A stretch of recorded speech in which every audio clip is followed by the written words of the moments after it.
Thank you, everyone. Please have a seat. Well, thank you, Sanjay. It is an honor to be with you today and follow President Kikwete and President Bush, to Bono and Alicia, to the One Campaign. Thank you for bringing us together. Because of your work all across Africa, there are children who are no longer starving, mothers who are no longer dying of treatable diseases, fathers who are again providing for their families. And because of all of you, so many people are now blessed with hope. We've got members of Congress who've done so much for this cause who are here today, and we want to thank them. Let me also thank President Bush for joining us from Tanzania and for his bold leadership on this issue. I believe that history will record the President's emergency plan for AIDS relief as one of his greatest legacies. And that program, more ambitious than even leading advocates thought was possible at the time, has saved thousands and thousands and thousands of lives and spurred international action and laid the foundation for a comprehensive global plan that will impact the lives of millions. And we are proud that we have the opportunity to carry that work forward. Today is a remarkable day. Today we come together as a global community across continents, across faiths and cultures, to renew our commitment to ending the AIDS pandemic once and for all. Now, if you go back and you look at the themes of past World AIDS Days, if you read them one after another, you'll see the story of how the human race has confronted one of the most devastating pandemics in our history. You'll see that in those early years, when we started losing good men and women to a disease that no one truly understood, it was about ringing the alarm, calling for global action, proving that this deadly disease was not isolated to one area or one group of people. And that's part of what makes today so remarkable, because back in those early years, few could have imagined this day, that we would be looking ahead to the beginning of the end, marking a World AIDS Day that has gone from that early beginning when people were still uncertain to now a theme getting to zero. Few could have imagined that we'd be talking about the real possibility of an AIDS-free generation. But that's what we're talking about. That's why we're here. And we arrived here because of all of you and your unwavering belief that we can and we will beat this disease. Because we invested in antiretroviral treatment, people who would have died from AIDS, some of whom are here today, are living full and vibrant lives. Because we developed new tools, more and more mothers are giving birth to children free from this disease.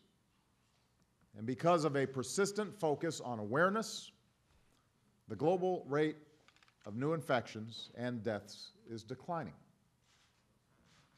So make no mistake, we are going to win this fight. But the fight's not over, not by a long shot. The rate of new infections may be going down elsewhere, but it's not going down here in America. The infection rate here has been holding steady for over a decade. There are communities in this country being devastated still by this disease. When new infections among young black gay men increased by nearly 50% in 3 years, we need to do more to show them that their lives matter. When Latinos are dying sooner than other groups, and when black women feel forgotten, even though they account for most of the new cases among women, then we've got to do more. So this fight is not over. Not for the 1.2 million Americans who are living with HIV right now, not for the Americans who are infected every day. This fight is not over for them. It's not over for their families. And as a consequence, it can't be over for anybody in this room. And it certainly isn't over for your president. Since I took office, we've had a robust national dialogue on HIV/AIDS. Members of my administration have fanned out across the country to meet people living with HIV, to meet researchers, faith leaders, medical providers, and private sector partners. We've spoken to over 4,000 people. And out of all those conversations, we drafted a new plan to combat this disease. Last year, we released that plan, our first ever national HIV/AIDS strategy. We went back to basics, prevention, treatment, and focusing our efforts where the need is greatest. And we laid out a vision where every American, regardless of age, gender, race, ethnicity, sexual orientation, gender identity, or socioeconomic status, can get access to life-extending care. And I want to be clear about something else. Since taking office, we've increased overall funding to combat HIV/AIDS to record levels with bipartisan support. We reauthorized the Ryan White CARE Act.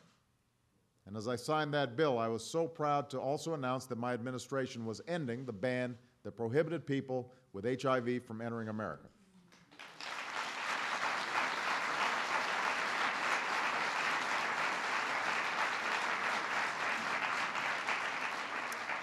Because of that step, next year, for the first time in 2 decades, we will host the International AIDS Conference.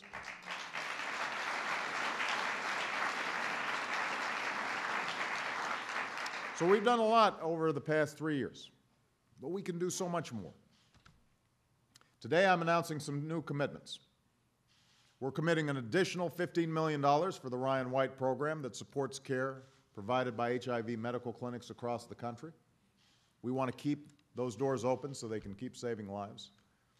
We're committing an additional $35 million for state AIDS drug assistance programs.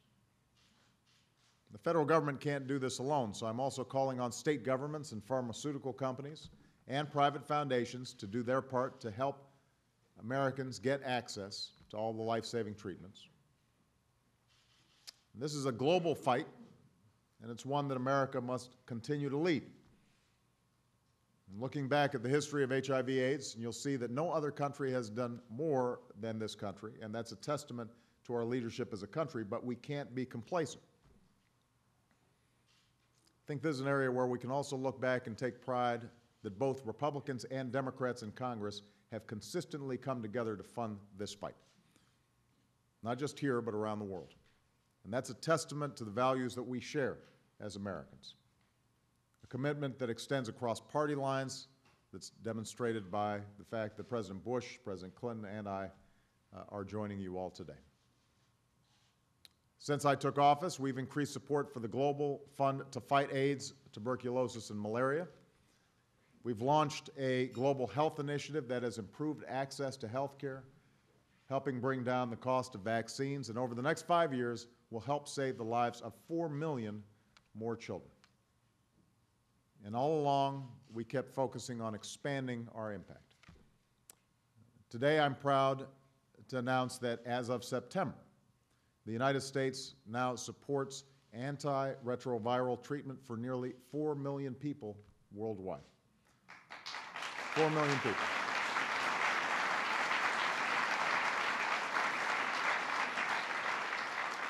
And in just the past year, we've provided 600,000 HIV-positive mothers with access to drugs so that 200,000 babies could be born HIV-free.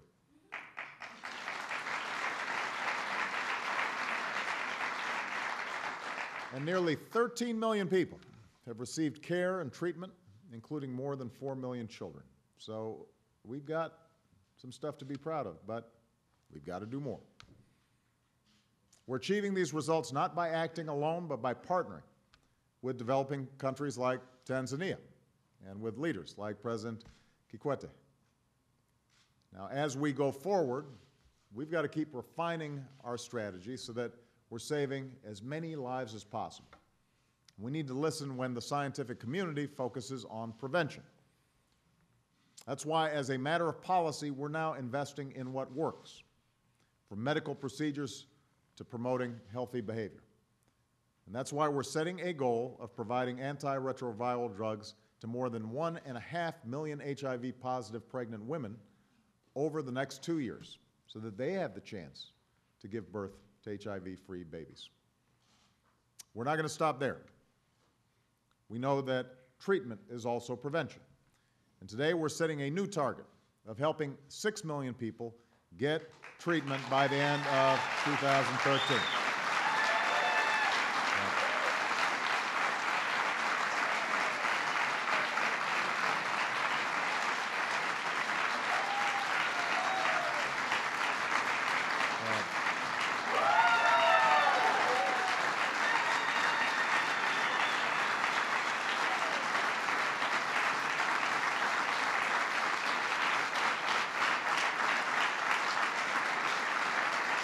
So that's 2 million more people than our original goal. And on this World AIDS Day, here's my message to everybody who's out there. To the global community, we ask you to join us. Countries that have committed to the Global Fund need to give the money that they promised.